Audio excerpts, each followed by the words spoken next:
হরে কৃষ্ণ কৃষ্ণ কৃষ্ণ হরে হরে, হরে রাম রাম রাম হরে হরে।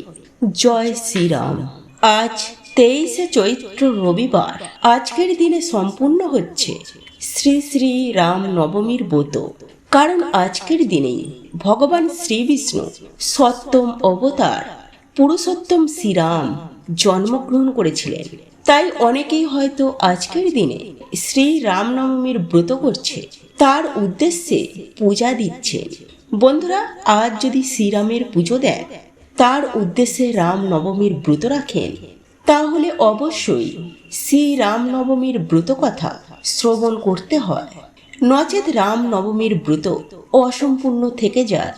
বলা হয়, যদি কোনো কেউ কারণে রামনবমীর ব্রত নাও রাখতে পারেন, কেবলমাত্র এই ব্রত কথা শ্রবণ করে আজকের দিনে শ্রীরামের উদ্দেশ্যে একটি প্রদীপ প্রজ্বলন করতে পারেন, তাতেও এই ব্রতের পূর্ণ ফল অনেকাংশেই লাভ করা যায়।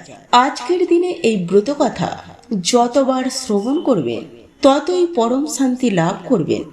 আশা করি দর্শক বন্ধুরা, শ্রী রামনবমীর এই ব্রত কথাটি শ্রবণ করে আপনাদের ভালো লাগবে।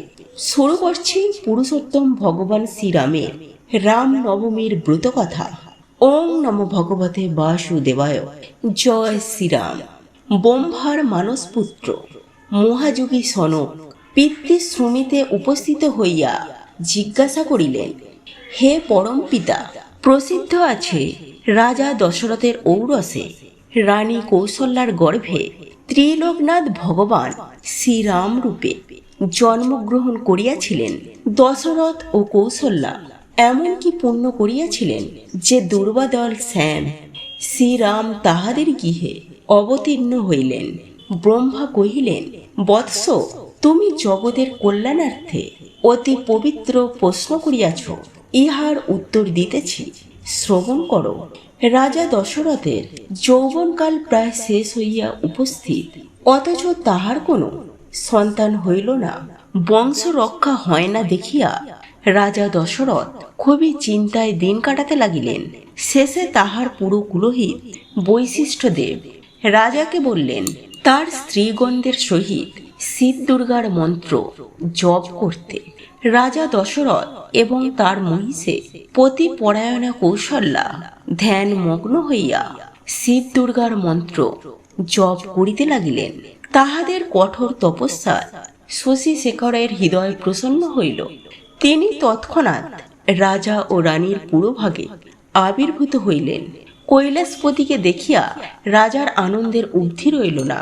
তিনি করকুটে সদাশিবকে সম্বোধন করিয়া কহিলেন, হে ভগবান, আপনাকে প্রত্যক্ষ দেখিয়া আমার জন্ম, কর্ম, চক্ষু ও দেহ সার্থক হইল।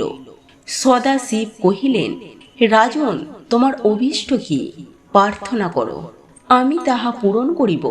রাজা কহিলেন, হে কৈলাসনাথ, আমি পুত্রাভাবে চিরন্তন মনোদুঃখে কালাতিপাত করেছি। কি কার্য করিলে আমি পুত্ররত্ন লাভ করতে পারি? আপনি তাহার উপায় বিধান বলুন। সদাশিব কহিলেন, মহারাজ, তুমি ভক্তি সহকারে পুত্রেষ্টি যজ্ঞ সম্পাদন করো, তাহা হইলেই কৌশল্যার গর্ভে ব্রহ্মাণ্ডপতি শ্রী জনার্দন তোমার পুত্ররূপে অবতীর্ণ হইবে। দেবাদিদেব চন্দ্রনাথ এই বলিয়া অন্তর্হিত হইলেন। অনন্ত রাজা দশরথ কৌশল্যা সহিত একত্র হইয়া যথাবিধান ও পুত্রেশ্বরী যজ্ঞের অনুষ্ঠান করলেন। এই যজ্ঞের ফলে অচিরেই কৌশল্যার গর্ভে সঞ্চার হইল। যথাকালে চৈত্র মাসে শুক্লাপক্ষের নবমী তিথিতে পূর্ণ বিশু নক্ষত্রে শুভ লগ্নে শুভক্ষণে শুভ যোগে স্বয়ং জনার্দন শ্রীরামচন্দ্র আবির্ভূত হইলেন। শ্রীরামচন্দ্রের ভূমিষ্ঠ হবার সঙ্গে সঙ্গে সেই দিন এই উপলক্ষে সেই রাজ্য জুড়ে উৎসব লেগে গেল। অতি পুণ্য দিন বলিয়া চৈত্র মাসের শুক্লপক্ষের নবমীর দিনটি রাম নবমী নামে কথিত। এই মঙ্গলময় পবিত্র দিনে শ্রী রামচন্দ্রের উদ্দেশ্যে যে ব্যক্তি কোনো শুভকর্মের অনুষ্ঠান করেন ও কোটি সূর্যগ্রহণ অপেক্ষা তাহাতে অধিক ফল লাভ হয়, এতে সন্দেহ নাই। যে ব্যক্তি এই দিবসে উপবাসে থাকিয়া রাত্রি জাগরণ ও পিতৃপুরুষদের উদ্দেশ্যে তর্পণ করেন, অন্তিমে ব্রহ্মধামে তার কীর্তবাস লাভ হয়। যদি এই পুণ্য তিথিতে নির্জনে বসিয়া দশমী তিথির আগমন পর্যন্ত ভক্তি শ্রদ্ধা সহকারে শ্রী রামচন্দ্রের উদ্দেশ্যে ইষ্ট মন্ত্র জপ করা যায়, তাহা হইলে তা দ্বারাই পুরস্মরণ ক্রিয়া সম্পাদিত হয়।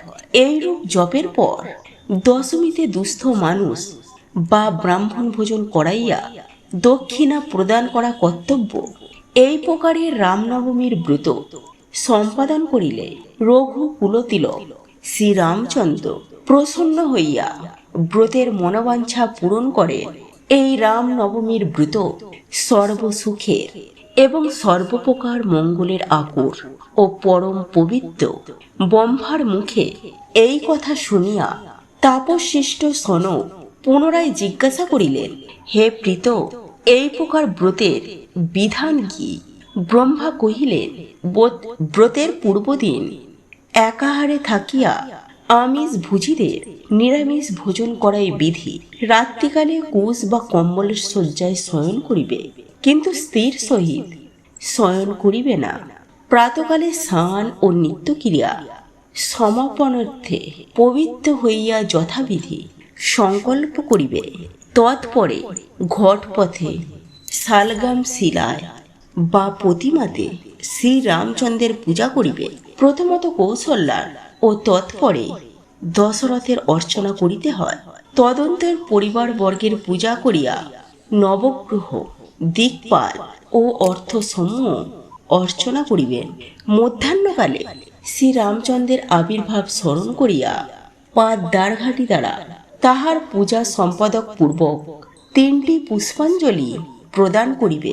এতে রাত্রি জাগরণ করিতে হয়। পরের দিন প্রভাতে স্নানান্তে যথাবিধি ভক্তি শ্রদ্ধা সহকারে শ্রীরামচন্দ্রের পূজা সমর্পণেতে দুস্থ মানুষ বা ব্রাহ্মণকে কিছু ভোজন করাবেন এবং দক্ষিণা দিয়া তাহাদেরকে সন্তুষ্ট সাধন করিবে।